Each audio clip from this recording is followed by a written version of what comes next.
Friends and colleagues, the 144th IOC session has elected as the 10th President of the International Olympic Committee, Mrs. Coventry. The IOC has a new keeper of the 5 rings, Coventry. What will her win mean for inclusion? And some tried to denigrate, but tonight we will celebrate. 3 years later, a look back at Leah Thomas. Hello again, everybody, and I hope your brackets aren't busted yet. This is Transposition Sports. I'm Carly Chardonnay-Webb. The International Olympic Committee has a new president tonight, Coventry, the chair of Zimbabwe's Olympic Committee and a 2-time Olympic gold medalist as a swimmer, will assume the post in June. She was elected today at the 144th session of the IOC Congress in Greece, and it was largely anticlimactic. Coventry won on the first ballot, defeating a strong list of candidates, including the head of World Athletics, Lord Sebastian Coe, and IOC Vice President Juan Antonio Samaranch Jr. Coventry stated that she looked to build on what she called a spirited election to move the Olympic movement forward. I will make all of you very, very proud and hopefully extremely confident in the decision that you've taken today. Thank you from the bottom of my heart. And now we've got some work together. And I would like to really thank the candidates, all of my candidates. This race was an incredible race. And it made us better, made us a stronger movement. I know from all of the conversations that I've had with every single one of you, how much stronger our movement is going to be when we now come back together and deliver on some of those ideas that we all shared. Thank you very much for this moment, and thank you very much for this honor. It's safe to say, from the look of the winner and the leading candidates, that the Olympic program as a whole may be more restricting towards transgender athletes in the future and moving away from the framework for fairness the IOC pioneered in 2021. Coventry, seeking history, drew her hard line last week in an interview with BBC Sport. Do you agree that there should be now, going forward, a blanket ban on transgender women competing in female competition in Olympic sports? I do, yes. And why is that?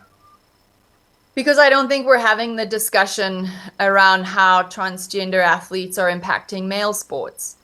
And I believe with the work that has been done with the international federations, the rules that they have put in place, you can see that there has been research and facts done where it's showing a disadvantage to women, to the gender, to the female category. In many ways, Coventry is no different from the other leading candidates like Coe, who put forth his ban for World Athletics on transgender women in women's competition last year, or David Lapontier, the head of the Union Cycliste Internationale, who put up his ban, what I call the Austin Killips rule, in 2023.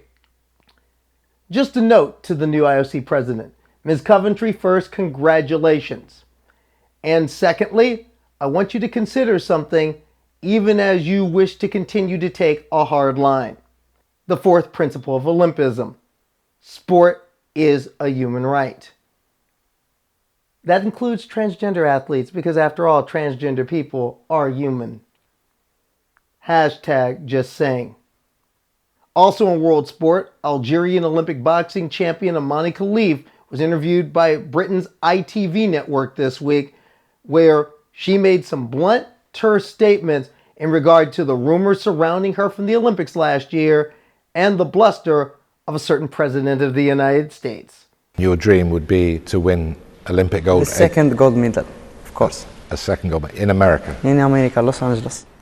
Donald Trump has not been very polite to you. Does that concern you? بالنسبة لهذا الشيء يعني راح نجاوبك بسؤال واحد. يعني الرئيس الأمريكي هو دار قرار، هذا قرار يخص الدولة الأمريكية، ولكن أنا حبيت نوضح أنه أنا مانيش متحول جنسي، يعني ما يخوفني ولا شيء، لأنه أنا الحقيقة مانيش متحول جنسي. Khalif, who caught a lot of flack first for a debunked gender test done by the International Boxing Association, now discredited and thrown out of the Olympic movement, and a number of rumors about her being trans that came from a number of transphobic politicians and certain transphobic celebrities and anti-trans advocates, says that she wants to continue to fight. And she will be back in action at the upcoming World Amateur Championships in Liverpool, UK in September. March Madness is underway. The NCAA Division I men's and women's basketball tournaments, the roads to the Final Four, opening play over these next 3 days. And in Canada, the battle among its smaller schools ended last weekend in the Canadian Collegiate Athletic Association Championships. And after the early season controversy over Vancouver Island's Harriet McKenzie and the head coach of rival Columbia Bible College, who complained about her and then have her team rough her up. And it led to late season forfeits, suspensions, controversy. VIU won the conference championship. Both ended up going to the national championship tournament in Fredericton, New Brunswick. And here's the twist. VIU lost their opening game and they ended up finishing 5th in the tournament. Columbia Bible College, the team that claimed that they couldn't win, got to the gold medal final and they won, beating St. Mary's of Alberta 77-70. In the final game for VIU in the tournament, the bronze bracket semifinal, McKenzie had 24 points, 15 rebounds, but lost to the Southern Alberta Institute of Technology 81-72. McKenzie was still first team all-tournament and all-Canadian for her 3rd season. Now, a memo to Columbia Bible College head coach Taylor Claggett. Transgender women are women, and your team that was all cisgender was more than good enough to win it all. And you spent a lot of the season trying to say different. Hashtag just saying. Also, Transposition Sports has reached a piece of the big time this week. Yours truly was a guest on the influential sports podcast, The Edge of Sports, with Dave Zirin. Long known as a voice from the left in a sports world that's lurching fast to the right. He's someone I've read, followed, and I respect highly. And here's a small taste of our hearty discussion on trans people in sports in this rough era. You know, you mentioned earlier Leah Thomas, and I want to ask you a very pointed question about Leah Thomas. When Leah Thomas raced and got that national profile, I called somebody I'm close to who is a trans feminine, very amateur athlete, and I said to her, "Hey, quite a moment, huh?" And she paused on the line and she said with real trepidation in her voice, "I don't think we're ready for this. I don't think we're prepared for what is about to come because of this." She was feeling less celebratory and more in a state of now, like more like we're not ready. Like we want this, but we do not yet have the armor, the forces, the solidarity to be able to make ourselves known on such a platform. And first, I wanted to ask you about that sentiment. And second, I want to ask you, well, then when is one ready? You know, I mean, is there ever that magical point? First, my personal feeling on her winning, I was happy. I was really happy. I got to see her race at Harvard earlier in that season. And you know, journalists aren't supposed to root, but I would be lying if I didn't say inside I was cheering for her. I mean, just to catch a glimpse of her was a big deal. I mean, part of me wanted to, she's talking to her coach when I was like leaving the Natorium at Harvard. She was talking to her coach at the time, getting a debriefing, but part of me just wanted to run up there anyway and say, "You keep swimming, kid." Because it was such a proud moment to see that for me and to cover that. And when she won that championship, I was thinking, all right, she did it. She did it. I mean, it was kind of like, it kind of hit me the same way when I was a 17-year-old kid in high school watching Doug Williams run roughshod over the Denver Broncos in that second quarter in Super Bowl 22. It hit me the same way because at that moment, all I was thinking about was a person who I admire and a person who I was rooting for did the job. Now, your friend's feeling is very valid because those thoughts are there too. You know, what's going to happen because of all this? How will the majority culture respond? And we saw how they'll respond. And all those worries about your friend that your friend put are very, very valid. We don't have the arm. We don't have the arm for this. We don't have the solidarity necessarily to weather this. But I'm also going to say this being, I'm also going to say this being a black person in this society who's heard this my entire life. Is the NFL ready for a starting black quarterback every Sunday? Are they ready for a black head coach? Are we ready for a black figure skating champion? Are we ready for this? Are we ready for that? Are we ready for Simone Biles to be the greatest gymnast ever? Are we ready for Serena Williams to quit walk at Wimbledon? Are we ready? I've been hearing this my entire life. Are you ready? Are you ready? Are we ready for a black Formula One world champion? I've been hearing this in sports my entire life, Dave. And you know what? Whether you're ready or not, he, she, or they are here. And that's what ultimately comes down to. When it's their time, it's their time. And it was Leah's time. Now, if you want to hear the whole conversation with Dave Zirin, link's going to be in the comments. Also, another thing, free on YouTube until March 20th. Will go down in history. A documentary short film on the official UK Association football team of Transposition Sports, Truck United FC. Yeah, any truck goal today would be would be awesome.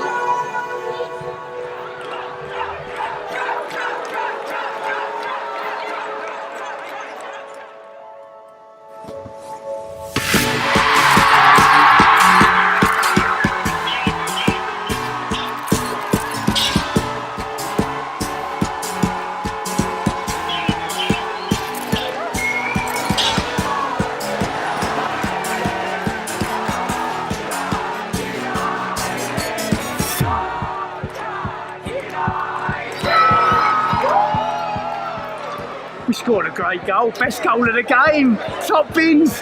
What a game, just love it, just makes everything worthwhile, you know. The night sitting up till 5 o'clock in the morning doing stuff for truck, that makes it worthwhile. Lucy Clark and the gang, they've had a filmmaker chronicle some of the trailblazing things they've done on the pitch over the last 3 years or so. And it's a wonderful documentary. I've watched it. I think you'll enjoy it. Link in the comments. It's free on YouTube until March 30th. So hurry up and check this out. I'm Kirby the Cat, the cutest thing on this show.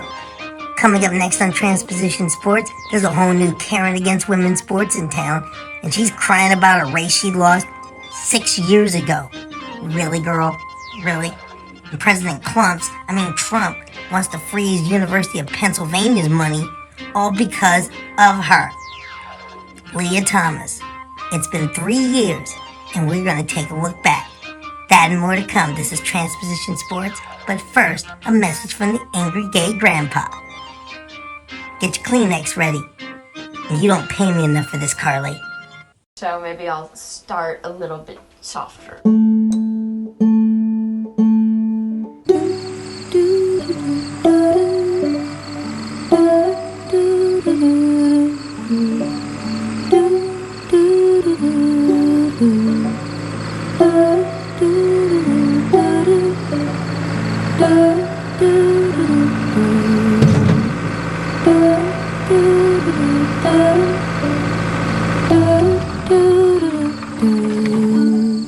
This little light of mine, I'm gonna let it shine.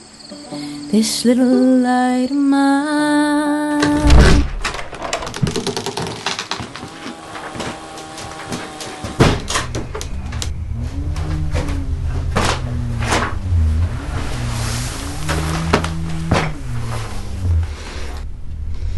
Dad? Before you say anything, I just want to apologize for what I said this morning. I've been doing a lot of thinking. If you want to change your name, if you want to wear a dress. It's a skirt, Dad. Skirt? I don't know the kind of support you need, but let's get you some for all this This transgender stuff. Wait. Are you serious? Dad, what is this? Oh, this is me supporting you. This is me saying I love you. This is me not losing you.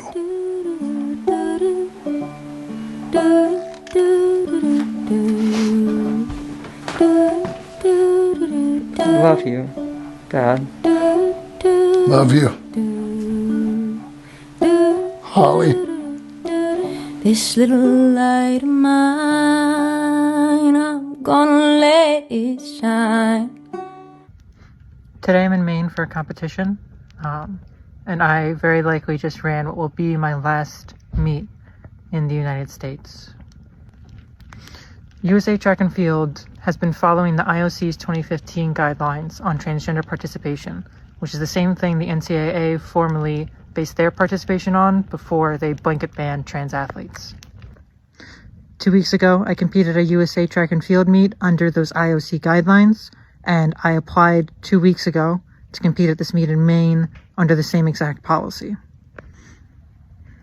However, at 1 a.m. the day before the meet, just as Boston University did to me, they tried to threaten me by saying they now adopted World Athletics transgender policy. This came despite the fact that they still had their IOC guidelines up in their policy, and there was no information anywhere that they had made this change. Unsurprisingly, they quietly updated their policy without any statement to follow World Athletics, putting in place a blanket ban the day of my competition. USA Track and Field purely did this just to ban me from competing.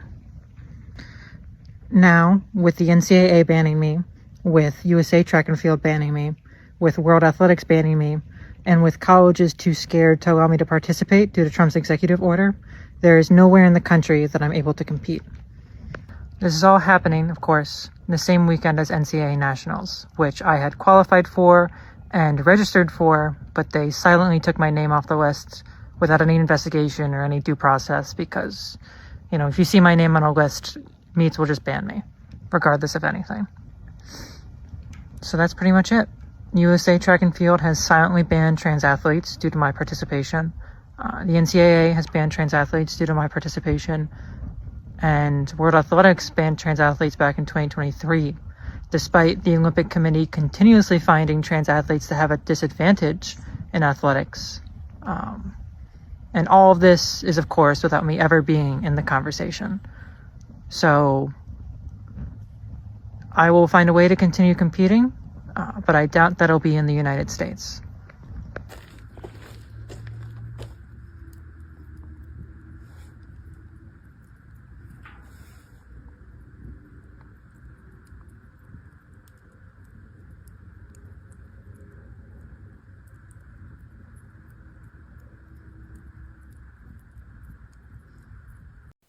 Welcome back to Transposition Sports. I'm Carly Chardonnay-Webb. In 2019, Cece Telfer became the first transgender student athlete in NCAA history to win an individual national championship. Second place in that 400-meter hurdle final was then sophomore Mina Svard from Texas A&M Commerce by way of Sweden. You figure most people would see being number 2 in the nation as a pretty good accomplishment. Svard doesn't think so. She wrote an opinion piece in the Wall Street Journal on Monday titled, "My Stolen NCAA Championship." I think you know where this is going. If this article was a clue in the $100,000 pyramid, the answer would be things the Alliance Defending Freedom would say. The article misgenders and dead names Telfer, calls her a man at every opportunity, and tries to paint Svard as a helpless victim who, quote, cried a lot that day, and quote, I was the fastest female 400-meter hurdler in Division II in 2019. Oh, she had much more to say on where else? The Megyn Kelly Show. Look at the video. We're not even in the picture when he's crossing the finish line and taking that moment away from, in this situation, me, but in other situations, any woman. In that race that we just watched, are you the number 2 racer? Yes, ma'am. That was the year I placed second at the national championship. And what event was that? 400-meter hurdles. Wow. So if he had not been allowed to race, that's you coming up behind him, you would have been the gold medal winner. Yes, ma'am, I would have. The first place finisher at the NCAA championships.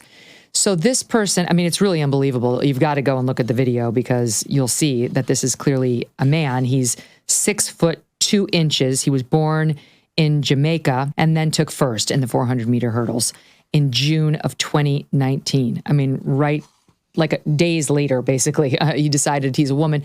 And there he is. And so when you stood up there as a second place finisher, did you feel like you had to pretend this was fine? Like what was going through your head there on the podium holding up your trophy?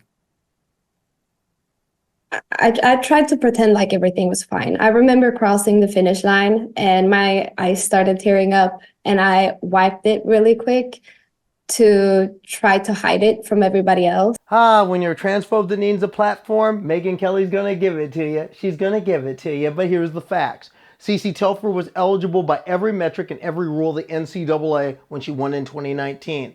Telfer qualified on merit, raced on merit. She won and had a great race in 57.53 seconds. Now, second fact, something that Mina Svard didn't say in her article. Svard is a 15-time NCAA All-American. And by the way, in 2022, at Division II Outdoor Nationals, Svard won the national championship in the 400-meter hurdles after running second and third in her previous finals. And by the way, in the championship race she won, she defeated the defending NCAA champ by 2 seconds. Mina, you're trading your accolades for a membership in the Karens Against Women's Sports because Mina Svard doesn't care about women's sports. She's just here for the transphobia. It's interesting to see this revisionist history now. And you can probably bet soon Svard will be joining the Riley Gaines lawsuit next. Remember, one of the planks of that petty lawsuit is to strong-arm the NCAA into erasing Telfer and any other trans woman who did anything in college from the record books. If the lawsuit doesn't work, however, blackmail might. And that's what the Trump administration is trying to do to enforce their executive order. They've now targeted the University of Pennsylvania, freezing $175 million in federal aid to the school. UPenn did not receive any notice that they were in violation or that the process was ongoing. And in fact, they didn't even know about this outcome until it was posted on social media. The Trump administration obviously wants to make an example out of the University of Pennsylvania because Trump is buddy-buddy with Riley Gaines, real American transphobe. Riley Gaines is there. But what this really does is put colleges and universities in a position where they need to balance following some sort of federal directive that's very unclear and unlawful, along with supporting their students and following their values. It is ridiculous to imagine that any person, team, league, institution could be punished for following the rules that were in place years ago. Like to be retroactively punished for following every single rule that was in place. And just now that somebody today doesn't like it, they can be punished. This is an incredibly dangerous precedent to set. This has been the policy for the Trump administration. They've done similar to San Jose State University in the states of Maine and Massachusetts. The common denominator because they actually affirmed the human rights of trans people everywhere, and that includes on a ball field. Now they say this is to protect women. That's rich coming from a guy who said this. Hey, when you're a star, they let you do it. You can do anything. Whatever you want. Grab them by the... At the center of it all is former University of Pennsylvania swimmer Leah Thomas. She's a student in law school these days. But 3 years ago, Monday, she was in the blocks at the Macaulay Aquatic Center at Georgia Tech for the NCAA Division I Women's 500-yard freestyle final. With 3 U.S. Olympians from the Summer Olympics in Tokyo chasing her, she swam the race of her life. Leah Thomas pulling away over the final 150 meters. Had to work for it. She was pushed over the first 350 meters. Thomas wins the NCAA championship. Ended up very close. Leah Thomas, national champion. Has a nice ring to it, but when she got her championship trophy, you could hear the boos, even as she looked on with a shy smile. So much of the news on her victory was about the controversy or the debate. More attention was placed to what happened 2 days later when she tied in the 200 freestyle for 5th place than when Thomas won a national championship. Oh, by the way, the person who tied with her has made sure you never forgot it. Showed a transphobic ass for all to see, and Leah Thomas lives in her head rent-free. Riley Gaines, a real American transphobe. Riley Gaines is there. Yep, Riley Gaines turning that moment into her career as a professional transphobe. Yet lost in all the bluster and the debate was the joy. So I choose to celebrate the greatness of Thomas's swimming and the goodness of a person who stayed above the fray and continues to do so. Unlike detractors such as Gaines, Thomas has remained classy and graceful. Leah Thomas is a hero. She lifted us up and she inspired many, me included, to push through now. She continues to speak out even as she has moved forward with her life. It was hard not to sort of place a little bit of blame on myself that it's not because of me, it's because Republicans in positions of power are trying to control and limit our autonomy and how we can live our lives. And if it wasn't me, it would have been the next trans woman. Others choose to denigrate, but I'm going to celebrate. I'm going to watch that video tonight of 4 minutes and 33 seconds of fierce swimming and a championship well earned and can never be taken away. Leah, I hope you've had the chance to just look at the trophy that you hold and celebrate it. Thank you for your grace under fire, champion. And I want to make a promise to you. As long as these hands can still type out stories and edit some video, your story and your achievements will never be erased. For Transposition Sports, I'm Carly Chardonnay Webb.